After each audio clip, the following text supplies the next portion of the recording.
At first glance, it was just another ordinary evening in Crescent Falls, a sprawling metropolitan hub with busy streets and late-night lights.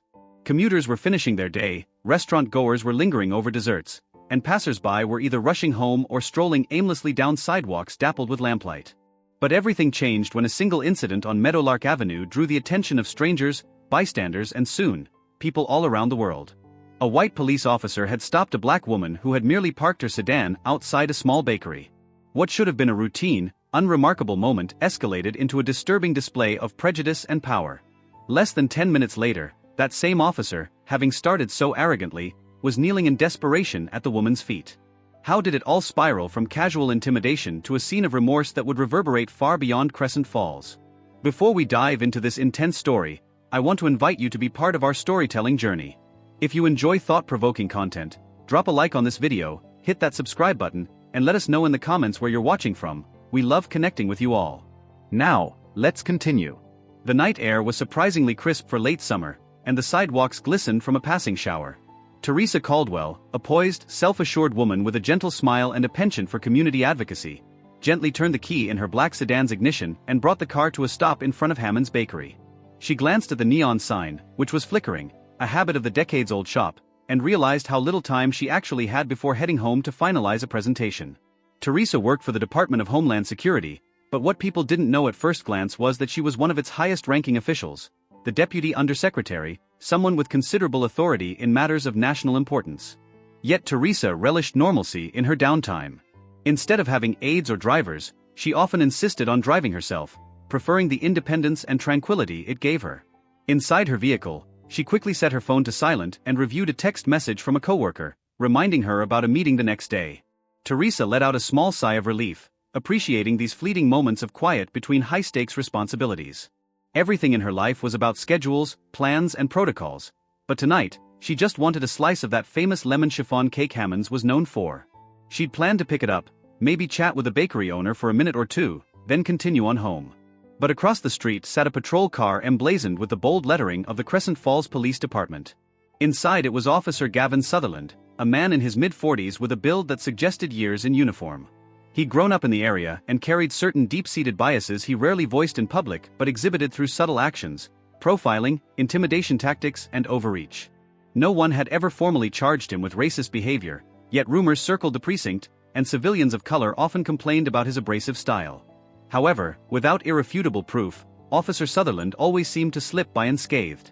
Teresa's sedan, though far from ostentatious, was still a relatively nice model that gleamed under the streetlights. For Gavin, that gleam was an unspoken invitation to engage. He'd had a long shift and was itching to assert his authority. When he spotted a black woman stepping out of such a vehicle at night, it fit a narrative he'd created in his mind. She didn't belong here, she was up to no good, or she had acquired her belongings by questionable means. With this prejudice boiling beneath his calm exterior, Gavin turned on his car's headlights and rolled forward. Teresa, unaware she'd become the target of someone's unchecked bias, had already locked her sedan and was casually glancing at the bakery's dim lights. When she heard someone call out sharply behind her, she pivoted. The voice barked, "Hey, you can't leave that car here without authorization." She looked at the sign posted along the curb. It clearly read that parking was permitted after 6 in the evening. Puzzled, she turned to see an officer approaching with a rigid stance and a set jaw. "Good evening, officer," Teresa said in a measured, respectful tone. "Is there an issue?" Gavin's eyes flicked over her. "I want to see your driver's license and registration right now," he demanded. He gave no courtesy or explanation, just a hard stare. Teresa paused, the hair on the back of her neck standing up, as she recognized the hostility in his voice. She'd encountered plenty of difficult situations during her career, but this moment felt more personal. With calm deliberation, she asked, "Could you tell me what the problem is?" "This is a legal parking zone." Her measured question seemed to set him off even more. "Don't give me attitude," he snapped. "I said, show me your papers." "Do it." The venom in his tone made passers-by stop, some of them discreetly pulling out their phones. There was something oddly tense about the scene. This wasn't the typical back-and-forth one might expect over a minor parking question. A tall, wiry man paused a few yards away, his phone angled just enough to record. Teresa, determined to keep control of the situation, steadily reached into her purse. "I'm going to get my driver's license and registration," she stated clearly. She wanted no misunderstandings, no sudden moves that could be misconstrued. She'd heard too many horror stories of simple gestures escalating into violence when one party approached with preconceived bias. Gavin watched her hand closely, but even as she handed over the license, he made no move to verify her identity or confirm whether she truly had the right to park. Instead, his mouth twisted into a smirk. "What's a person like you doing here this late?" he asked, sneering. Teresa took a measured breath. She wanted to respond, but the question carried too much baggage. She tried again calmly, "Officer, is there a particular violation you're investigating?" He seemed to relish the tension. "I've been patrolling these streets for years. I know what's normal and what isn't." "And you?" "Suspicious car, suspicious parking, suspicious person." Then, in a move both dismissive and offensive, he flicked her license and registration aside. They landed on the wet pavement with a small splash. Teresa's jaw tightened as she watched her documents land near a storm drain. She knew this confrontation had swiftly veered from standard procedure to blatant harassment. Still, she fought to keep her voice steady. "Could you at least check my identification before discarding it, officer?" He scoffed. "I don't need your attitude. And I don't need your documents. Get your hands where I can see them." By now, a few bystanders had formed a loose semicircle, eyes darting between Teresa and Gavin. Someone in the small crowd murmured anxiously. Another spectator in a red jacket held up a phone to record, the blinking light capturing every word. Teresa placed her hands calmly at her sides. "I'm not resisting," she said. "If you look at those papers, you'll find everything is legal." Her heart pounded, but she forced her face to remain neutral. Gavin, however, was locked in the momentum of a man determined to prove his authority. He stepped in, forcibly twisting her arm. The abruptness of his move elicited a gasp from the onlookers. "Put your hands behind your back," he ordered, a note of triumph in his voice. "What are the charges?" Teresa asked, her voice now tinged with anger. "I haven't done anything illegal." "Obstruction, suspicion of stolen property, maybe more if I look," Gavin hissed as he yanked out a pair of handcuffs. The metal glinted in the streetlight, an ominous reflection of what was happening. "You think you can just give me lip and walk away? Not a chance." He was rougher than necessary, snapping the cuffs onto her wrists with enough force to leave immediate red marks. Teresa winced, and the crowd murmured louder. Several were filming now, capturing the tension as it heightened. Gavin shoved Teresa against the side of his patrol car, pressing her cheek against the cold surface. She could feel her pulse throbbing at her temples. Never, in all her years of public service, had she experienced something so brazenly demeaning. Even in high-risk federal operations, she'd faced criminals who treated her with more basic respect. Moments earlier, she had been just another citizen stepping out for an errand. Now she was pinned and cuffed by a man who saw her only through the lens of his prejudice. The sense of violation gnawed at her. She knew her identity and rank could stop this instantly if she revealed them, but the sheer injustice of the situation kept her silent for another moment. Meanwhile, a tall man in plain clothes slipped through the edge of the crowd. He wore an expression of mounting concern. Teresa recognized him, Chief Deputy Raymond Dunn, a longtime figure in local law enforcement. He had served in multiple capacities within state policing agencies and occasionally collaborated with federal entities. On his way back from a late-night security briefing, Dunn had turned down Meadowlark Avenue, only to see an unmistakably distressing scene, a black woman pinned and cuffed, with an officer glowering over her. The more Dunn observed, the more his stomach twisted. Something was off about the way Gavin held her, the look in his eyes, the aggression that far exceeded normal protocol. When Dunn got close enough to see the woman's face, alarm bells rang in his head. Although he'd only met Teresa once at a regional conference, he remembered her distinctly. She was Teresa Caldwell, Deputy Undersecretary at the Department of Homeland Security. Someone who outranked entire rooms of officers, someone entrusted with matters that spanned the whole country. And here she was, manhandled in the street by one of Dunn's own subordinates. "Officer Sutherland!" Dunn shouted, hurrying forward. The crowd parted to make way for him. "What on earth are you doing?" Gavin barely turned his head. "I'm detaining a suspect," he stated with all the confidence of a man convinced of his own correctness. Dunn's voice caught in his throat as he scanned Teresa's face. She looked composed despite the rough treatment, but Dunn could see the anger and humiliation flickering behind her eyes. "That suspect is a high-ranking federal official," Dunn finally managed, his voice hushed with urgency. For the briefest moment, Officer Gavin Sutherland froze. His brows knitted in confusion. "She's a what?" he breathed. "You didn't even check her ID?" Dunn barked. He reached down, picking up the identification card from where it lay discarded on the wet asphalt. Even smeared with water droplets, the official lettering was plain to see. Her name is Teresa Caldwell. She is. But Dunn didn't need to finish the sentence. Gavin's face turned ashen as if someone had just drained all the blood from his veins. Suddenly, every arrogant fiber in him was replaced with raw panic. He had humiliated and handcuffed a senior Homeland Security official in public, on camera, with zero justification. Teresa turned her head, but her expression revealed little. She had discovered through countless experiences that true power doesn't always need to roar. Sometimes, it's the ability to remain calm in the face of blatant injustice. Unlock her, Dunn demanded. He fumbled for Gavin's keys when the younger officer froze, paralyzed by shock. Teresa winced as the metal cuffs popped open. Freed, she rubbed her wrists, noticing how raw they felt. A hush descended over the crowd. Phones were still recording, capturing the tangible shift in energy. Gavin Sutherland, once inflated with authority, now trembling at the realization of what he'd done. Then came the moment no one expected. Gavin sank to his knees. Right there on the grimy pavement, in front of gawking onlookers, he clasped his hands as if in prayer. His lips quivered, forming half-words of apology. I didn't.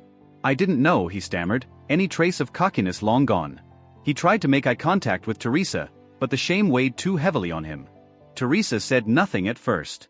She merely observed the man in uniform kneeling and pleading, aware that cameras were recording every tremor, every waver in his voice. She didn't need to rage or threaten.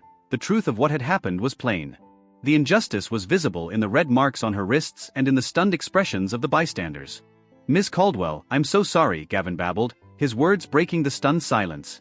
Please don't file charges. I've got a family. I didn't mean.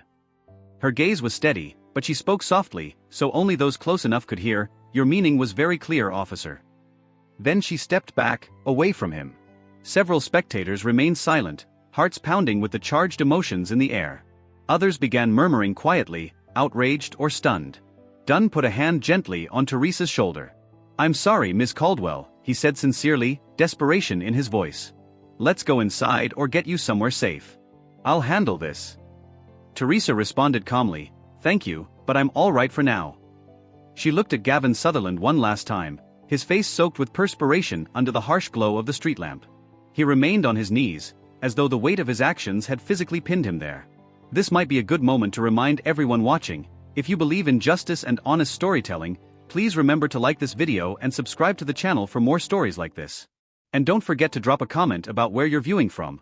I always enjoy seeing how far these stories travel. Teresa walked back to her sedan.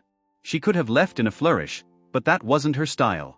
Instead, she moved with purposeful calm, retrieved her documents from the wet ground, and slid them into her purse. Before stepping into her car, she glanced one more time at Gavin, who was still kneeling on the sidewalk, wrestling with his shock. In that moment, it was clear to everyone that their positions of power had been reversed. Over the next few days, the video of Officer Gavin Sutherland's humiliating encounter flooded every social media feed. News outlets replayed it on loop, dissecting the officer's discriminatory behavior and the moment he realized Teresa's status. In the court of public opinion, condemnation was swift. Televised debates centered on how prejudice still existed in law enforcement, while columns in the Crescent Falls Gazette demanded accountability. The city's mayor, Deborah Leland, was forced to address the issue in a press conference, pledging full cooperation with any investigation. In the wake of that pledge, the police department launched an internal review. Gavin was placed on immediate suspension without pay, pending further examination. Videos capturing every angle of the confrontation left no room for ambiguous interpretation. As more footage surfaced, some from bystanders who'd only posted their clips hours or days later, the story's gravity deepened. New angles revealed how Gavin had handled Teresa, how he'd tossed her IDs, how he'd used language that implied suspicion solely based on her appearance.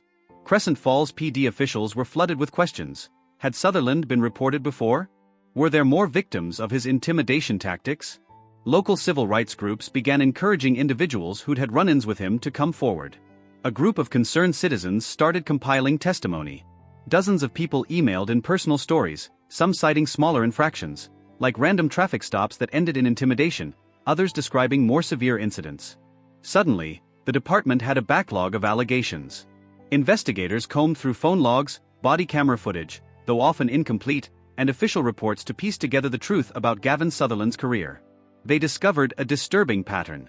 Over the years, Sutherland had filed countless reports about suspicious behavior from drivers of color, many of which never ended in formal charges. Supervisors had occasionally noticed an unusual spike in his stops, but each time, Sutherland's superiors accepted his justifications, lacking the evidence or the will to punish him. This time was different. Hard evidence appeared in the form of multiple videos, unfiltered, clear as day, widely broadcast. No one could sweep it under the rug. In a matter of days, the public was clamoring for accountability. The district attorney's office confirmed they had enough to consider pressing charges. City council members held emergency meetings, joined by local activists, who demanded that the judicial system treat Sutherland's actions as a serious crime, not just misconduct. Meanwhile, Teresa Caldwell quietly returned to her duties at the Department of Homeland Security. She made no attempt to distance herself from the controversy, yet she also didn't add public statements beyond acknowledging the ongoing investigation. She spent her days reviewing high-level security measures, signing off on policy briefs, and occasionally glancing at her phone to find missed calls from journalists hoping for an interview. Most of the time, she politely declined. Her focus remained on the mission she'd sworn to uphold, protecting the people of the country, ironically including the freedoms of those like Gavin Sutherland, who had so blatantly disrespected her. Every so often, Teresa's mind returned to that night. She remembered how powerless she felt when he snapped the handcuffs on. Yet she also recognized the symbolic power of the moment he knelt in front of her, begging for mercy.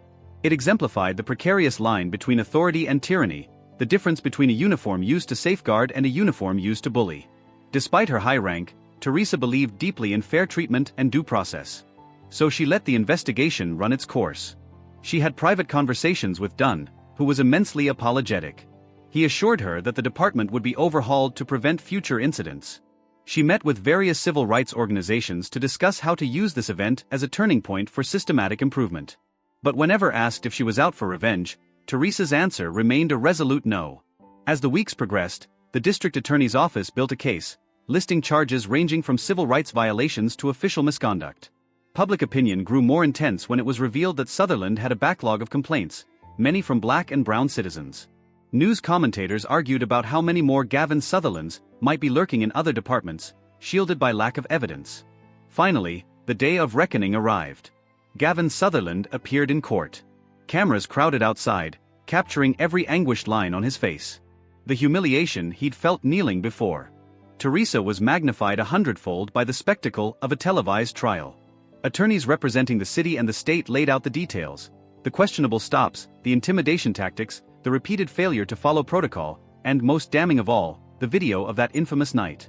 Gavin's defense attorney attempted to spin an alternate narrative, that Gavin was overwhelmed, that the stress of the job led him to act rashly, that he had no real ill intent. But no rhetorical flourish could erase the footage. The courtroom watched Gavin's aggression play out on a wide screen, from the moment he tossed Teresa's ID to the instant he forced her against his squad car. Jurors saw her calm demeanor, heard her request that he simply check her license, and finally witnessed the stark difference in his behavior once he discovered her position. The jury deliberated for less than a day before returning a guilty verdict on multiple counts. The official sentencing came shortly thereafter. Gavin Sutherland was handed a 2-year prison term with a possibility of parole after a set period, plus additional fines and mandated community service upon release. The judge emphasized that Gavin's actions weren't merely a lapse in judgment but a willful abuse of authority, driven by a personal bias that violated constitutional rights. In the aftermath, Crescent Falls grappled with its own conscience. Protests and rallies bloomed in front of City Hall, some calling for deeper reforms in law enforcement, others demanding more extensive training and oversight. The city council passed measures to fund body cameras for every officer, with strict protocols for consistent use. Some officers who had kept silent about Gavin's behavior spoke up in guilt and relief, sharing that they'd long suspected he was stepping out of line but felt powerless to act against him without concrete proof. Teresa, for her part, maintained a composed public presence. She continued with her daily responsibilities, managing security protocols, traveling for meetings around the country, briefing top officials. Yet the night on Meadowlark Avenue had changed her perspective. The lines between her personal world and professional realm had never blurred so dramatically before. She recalled how easily she could have ended up severely harmed or facing false charges if the truth about her status hadn't surfaced. Her story underscored what many activists had said for years: if such a thing could happen to a high-ranking federal official, what about ordinary citizens who lacked that protective rank? Teresa's personal life also found itself upended by the swirl of events. Colleagues reached out with concern and support, while extended family members called from other states to make sure she was all right. One evening, she decided to meet her friend, Joy, who worked as an attorney specializing in civil rights. Over a cup of coffee that reminded Teresa of what she'd originally stepped out for on that fateful night, Joy commented, "You've got the eyes of the nation on you right now. This could be a real pivot for how these matters are handled. Maybe you could get more involved in bridging the gap." Teresa nodded, considering. "I don't need a vendetta," she said, sipping her coffee. "But I can't pretend this isn't part of a bigger issue." Meanwhile, back in Crescent Falls, the rank-and-file officers found themselves under closer scrutiny than ever before. Mandatory workshops were introduced to educate officers on implicit bias and community engagement. Some old guard members scoffed at the notion, but others welcomed it, relieved to see that the department was taking steps toward accountability. As for Gavin, his time in jail was a harsh adjustment. Gone were the days of strutting around in uniform, barking orders at passers-by. Now he wore a prison outfit with a name tag that read simply Sutherland. Where he once demanded obedience, he found himself isolated, forced to confront the impact of his actions. Letters piled up from outraged members of the public, many referencing how they had felt powerless against officers like him. Now, the balance had shifted. Throughout this entire saga, Teresa never visited Gavin in prison, never wrote to him, never sought to rub salt in his wounds. She maintained her stance. The legal system had done its job, and her personal involvement would only feed sensationalism. She focused on her responsibilities to ensure security at a national level, and ironically, that security included the welfare of individuals like Gavin, who had once scorned her for parking near a bakery. To those watching the story unfold, those holding phones capturing the initial arrest, those who later flooded social media with clips, those who scrolled endlessly through articles analyzing every angle, the entire episode served as a wake-up call. It illuminated how swiftly an act of bias could erupt into a crisis for everyone involved. It showed how public accountability, thanks to technology, could rip away the masks behind which discrimination sometimes hid. The city of Crescent Falls continued to buzz with developments. New initiatives were funded to improve relations between law enforcement and communities of color. Workshops were held not just for police but also for youth organizations, local churches, and business owners, highlighting the necessity of mutual respect and cooperation. Some cynics claimed it was all just public relations spin, while optimists saw the seeds of genuine change being sown. Through it all, Teresa remained a steady figure.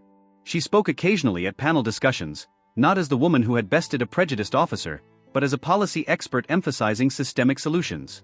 Eventually, national media turned to other stories, but the local memory of that night persisted. People in Crescent Falls cited it as a turning point, a moment when the city was forced to confront uncomfortable truths about law enforcement practices and prejudices within its ranks. And so, what began with a single event, a traffic stop turned humiliation, rippled outward in ways no one could have anticipated.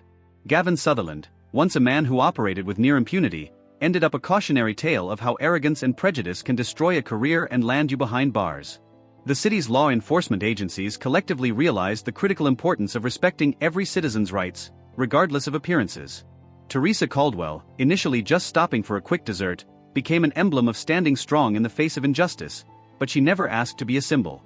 She carried on, working diligently to keep communities across the nation safe from threats, both foreign and domestic. Late at night, after finishing her security briefings, she would sometimes replay the moment Gavin had thrown her ID in the gutter. Despite everything, she didn't harbor hatred. She believed real change took root not in vengeance, but in confronting flawed systems and mindsets. Thank you for staying with this story to the very end. If you found it meaningful, please remember to leave a like on this video. If you haven't subscribed yet, join our growing community. Hit subscribe and tap the notification bell so you won't miss future stories. And one more time, let us know down in the comments where you're tuning in from. Your engagement means more than you know.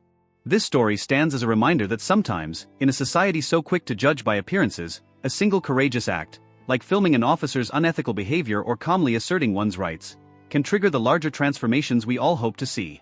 So as you go about your life, be vigilant, be compassionate, and remember that no uniform or title grants anyone the right to disrespect another person's dignity. And if you ever doubt the power of truth, let this narrative serve as evidence that no matter how deeply prejudice runs, exposure and accountability can shift the tide. In the end, it wasn't Teresa's impressive title or her official capacity that brought Gavin to his knees, it was the undeniable force of the truth, captured on camera for all to witness. Authority can be fleeting, but truth endures, and when people unite to defend it, even the mightiest uniform can crumble under its weight.